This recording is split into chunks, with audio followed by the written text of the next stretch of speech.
The first wave of alien bombs fell on New Terra at 0347 hours, Galactic Standard Time.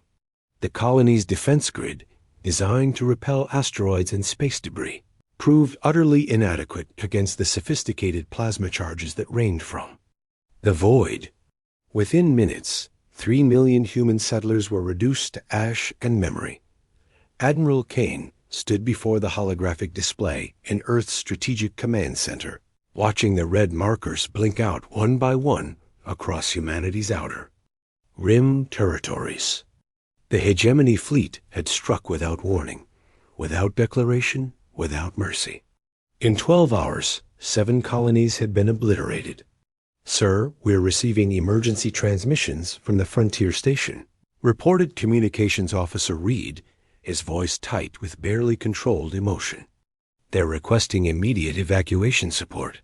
Kane's weathered face remained impassive, though his knuckles whitened as he gripped the command rail. The galactic hegemony had made their position clear. For decades, humanity was a virus that had spread too far from its home world, consuming resources that belonged to the established species.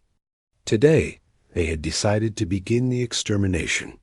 "How long until the hegemony fleet reaches the inner colonies?" Kane asked. 72 hours, sir. Maybe less."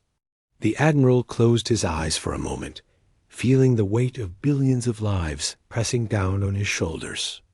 When he opened them again, his gaze was steel. "Send word to Project Atlas. Tell them the giants are needed." Deep beneath the Sahara Desert, in a facility that officially didn't exist, Dr. Emma Cross received the coded transmission she had hoped never to see. Her hands trembled slightly as she input her authorization codes into the quantum-encrypted terminal. Around her, the vast underground complex hummed with power that could light a small city. "Initiate Atlas protocol," she whispered into her headset. The response came immediately from her team, scattered across dozens of sublevels. Atlas 1 through Atlas 12, all systems green, awaiting final authorization. Cross looked up at the massive viewing window that dominated the command center. Beyond the reinforced transperistyle, 12 colossal shapes stood in perfect formation. Each giant measured nearly 3 kilometers in height, their humanoid forms crafted from experimental metamaterials that could withstand the pressure of gas, giant atmospheres, and the radiation of dying stars. The Atlas Project had begun as humanity's answer to deep space construction and planetary engineering.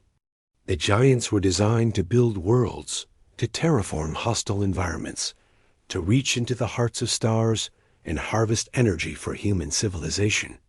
They were tools of creation, marvels of engineering that represented the absolute pinnacle of human technological achievement.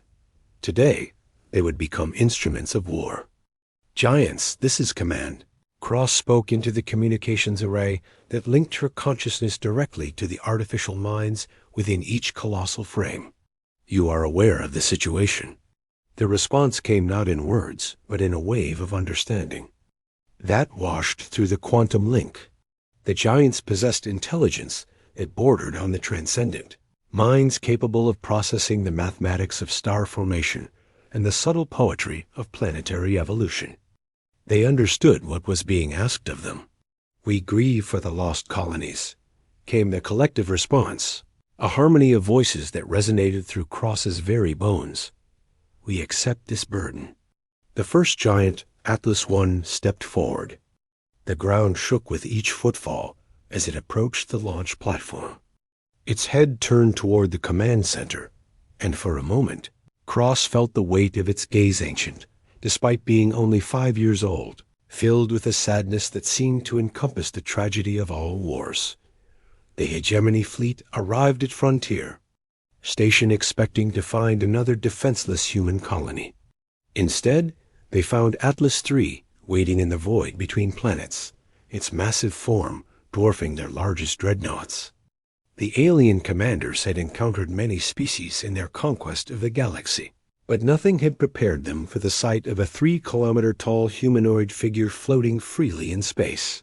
arms crossed, watching their approach with glowing eyes that burned like miniature suns. Commander Vex of the Hegemony flagship transmitted the standard surrender demand, expecting the usual human response of fear and submission.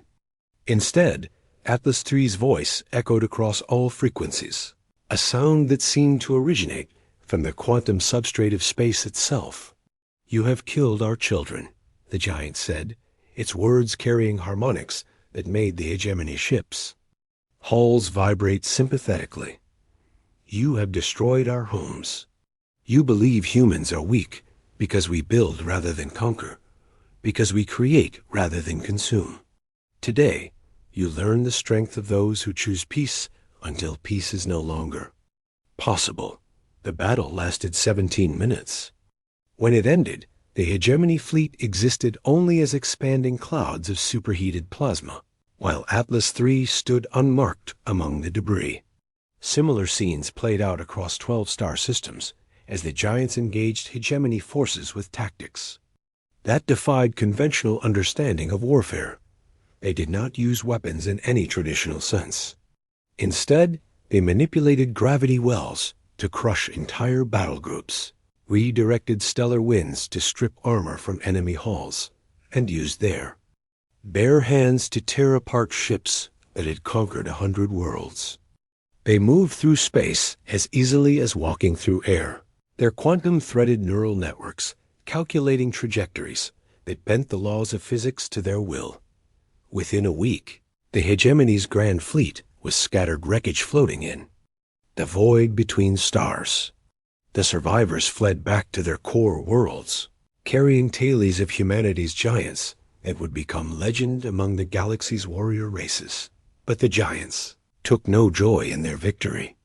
As they stood vigil over humanity's remaining colonies, their massive forms casting shadows across entire continents, they mourned the necessity of their transformation from creators to destroyers.